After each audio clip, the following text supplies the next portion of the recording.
Chers téléspectateurs de Urinews TV, bonjour et bienvenue sur votre plateforme de dénonciation des violations des droits humains au Cameroun, Urinews TV. Alors, nous allons aller directement au pas de course pour parler de ce qui s'est passé sur la route Bamenda-Bafoussam dans la nuit de samedi à dimanche dernier. Alors, qu'est-ce qui s'est passé? Alors, c'est des personnes non identifiées, une centaine de personnes qui ont pris le caterpillar de l'entreprise française Satom et ont creusé un gros trou au niveau de la route.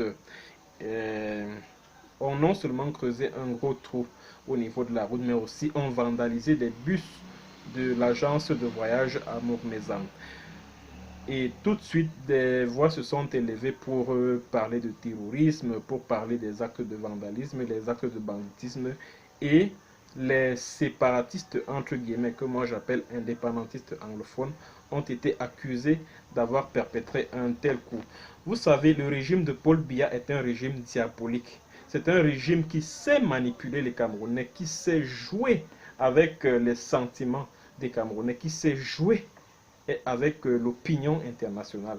Et je tiens à dire ici que c'est le régime de Biya qui est responsable de tout ce qui s'est passé sur la route Bamenda-Bafoussam dans la nuit de samedi à dimanche dernier. Pourquoi je le dis? Comment peut-on nous expliquer que je me souviens le 11 juillet dernier, Dr Simon Mouzo, qui est l'un des pionniers de la lutte pour l'indépendance du Southern Cameroun, Dr Simon Mouzo a adressé une lettre au président de la République, Paul Biya. La lettre, c'est-à-dire que à cette lettre était annexée une série de propositions pour une sortie de crise. Et dans ces propositions, le docteur Mouzo a signifié à Paul Biya que la majorité des populations qui vivent dans le Southern Cameroun sont du côté des indépendantistes. Alors, comment peut-on nous expliquer donc que les indépendantistes, veut-on nous faire croire que les indépendantistes ont voulu se faire harakiri, se sont plantés un couteau dans le ventre en faisant souffrir les populations qui sont leur potentiel soutien, parce que les passagers qui étaient dans ces bus sortaient de Bamenda et venaient sans doute des villages environnants. Et toutes ces populations-là, tous ces passagers-là sont leur potentiel soutien. Alors, veut-on nous expliquer que les forces indépendantistes que le gouvernement considère comme des terroristes et sécessionnistes ont donc voulu se sont donc tiré une balle dans le pied en infligeant des atrocités aux passagers de ces différents bus qui ont été vandalisés, en les faisant descendre des bus sous la pluie, en les mettant à la merci des intempéries. Ça, je ne peux pas avaler ça aussi facilement. En plus, l'engin qui a détruit la route appartient à l'entreprise Satom, une entreprise française. Alors, qui a donné les clés du Caterpillar aux forces indépendantistes afin qu'ils puissent déplacer ce Caterpillar pour qu'ils viennent, creuser le trou au niveau de la route? Qui leur a donné ces clés? Veut-on nous faire croire que l'entreprise Satom collabore déjà avec les forces indépendantistes, que le gouvernement camerounais considère comme étant des forces terroristes? Ça, c'est une autre pilule qui est difficile à avaler. Autre chose, comment peut-on nous faire croire que pendant des heures, une telle opération se soit déroulée, la route qui a été creusée, etc. Les bus qui ont été vandalisés par un caterpillar pendant des heures dans une zone qui est militarisée et qu'il n'y a eu aucune intervention militaire, même pas de la police, même pas de la gendarmerie. Pendant des heures, des mecs ont commis leur forfait et puis ils s'en sont allés sans qu'il y ait même un échange de tirs entre les militaires et puis les forces indépendantistes. Par exemple, il pouvait arriver que les militaires interviennent pour neutraliser ces forces indépendantistes. Il y aurait eu par exemple échange de tirs, il y aurait eu des morts du côté des forces indépendantistes ou des blessés, il y aurait eu des prisonniers, etc. Mais c'est-à-dire qu'ils ont pu commettre leur forfait et puis bon, Les militaires ne sont pas intervenus. Pourtant, d'après des témoins, d'après les riverains qui vivent dans cette zone, il y a un camp militaire pas très loin de là. Mais l'armée n'est pas intervenue pendant des heures. Qui veut nous faire avaler ça? Et on veut nous faire avaler ça. Que ce sont les forces indépendantistes qui ont déplacé ce caterpillar, qui ont posé ces actes pendant des heures, vandalisé les bus de Amour Mesam, creuser un gros trou sur la voie, sur la U et une route et une nationale qui relie deux capitales régionales. Non, non, non, non, monsieur. Ça, c'est une pilule qui est difficile à avaler. Ça ne passe pas. Ça ne passe pas dans cette gorge-là. Ça ne passe pas.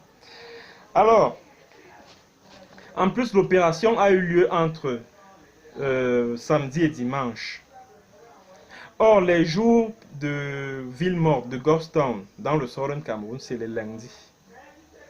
Si l'opération avait eu lieu un lundi, là on comprendrait que oui, les forces indépendantistes, on les appelle les Amba Boys, ont voulu faire respecter le Ghost Town.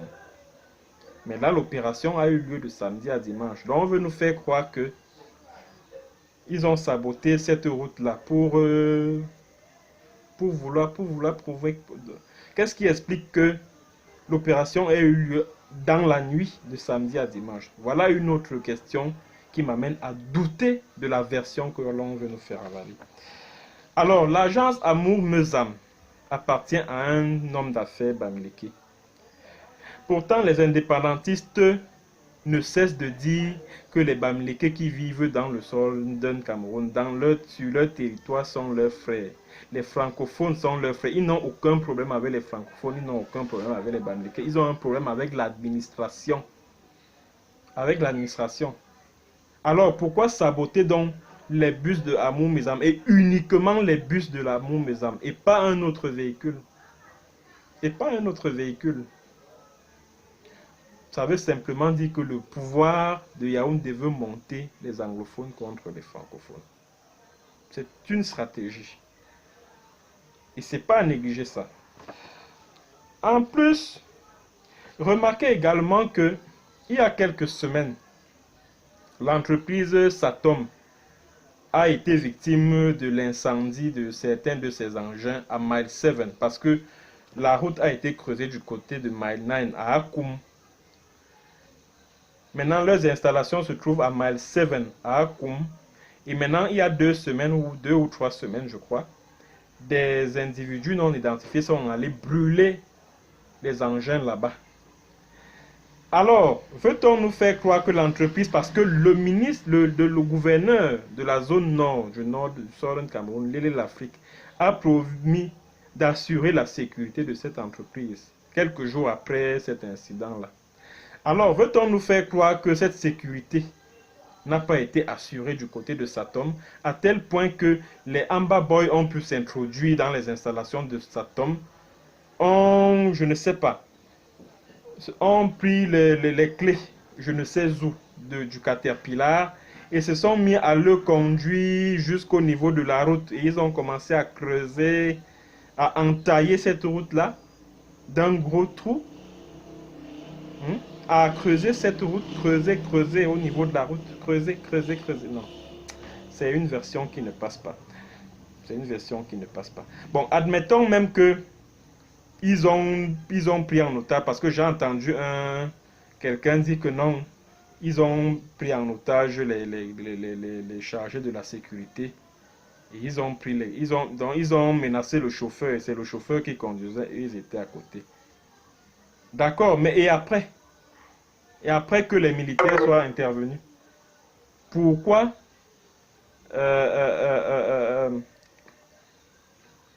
les militaires ne sont justement pas allés libérer ces préposés à la sécurité qui ont soi-disant été pris en otage par les Amba Boys dans les installations de l'entreprise française Satom?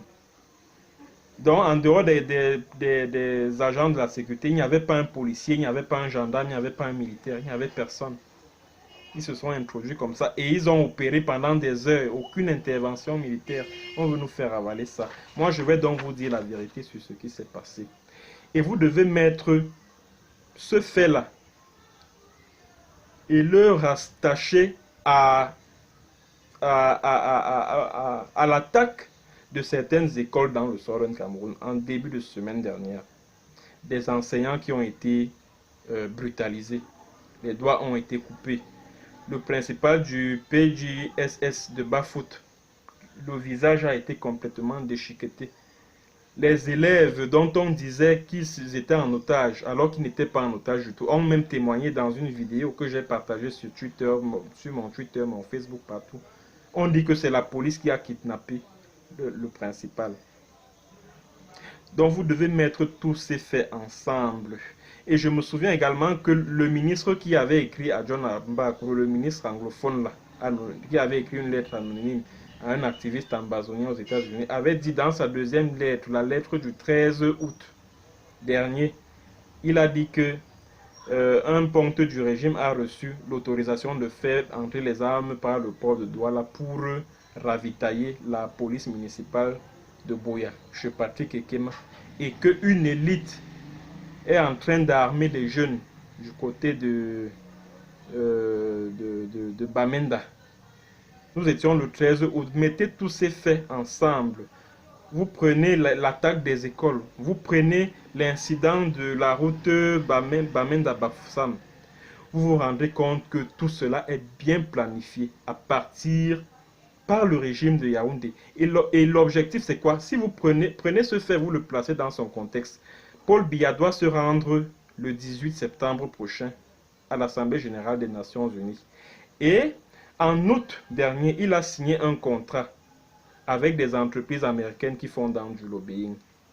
Alors, les entreprises du lobbying vont se saisir maintenant de tous ces faits pour entreprendre maintenant une action au niveau des Nations Unies, au niveau du gouvernement américain, pour dire que voilà, ils disent que ce mouvement dit qu'il veut l'indépendance, alors qu'ils s'attaquent aux écoles, ils s'attaquent aux élèves, ils s'attaquent aux enseignants, ils s'attaquent aux responsables d'établissement, ils vandalisent la voie publique, ils brûlent à gauche, ils brûlent à droite, etc., etc., etc. Tout cela est très bien planifié parce que le régime de Biya, c'est que sur le plan de... C'est-à-dire que au niveau de la guerre, là, vraiment ça ne peut plus donner. Au niveau de la guerre physique, au niveau des combats physiques, ça ne donne plus. Maintenant, il faut passer par la guerre communicationnelle pour anéantir l'ennemi, pour déconstruire son image vis-à-vis de l'opinion nationale et internationale. C'est ça la stratégie qui est en train d'être mise en place. Donc c'est ce que je tenais à vous dire à travers cette vidéo. Et partagez cette vidéo au maximum, chers téléspectateurs. Et montrer cette vidéo à la communauté internationale pour dire que le pouvoir de Yaoundé est en train de se jouer d'elle. Le pouvoir de Yaoundé est en train de vouloir la manipuler avec des faits qu'il a lui-même concoctés. Tous ces gars qui perpètrent ces actes-là, ce sont leurs gars qu'ils ont recrutés, qu'ils ont payés. Et ce sont eux qui commettent toutes ces atrocités vis-à-vis de la population afin de soulever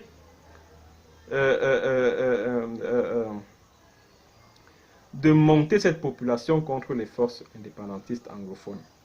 Parce qu'ils savent que ces populations soutiennent ces forces, comme je vous l'ai dit au début de ma vidéo. Maintenant, il faut retourner la population contre elle. C'est ça la stratégie. Donc, c'est ce que j'avais à vous dire à travers cette vidéo. Partagez cette vidéo au maximum. Merci de l'avoir écoutée. Allez, bonne soirée.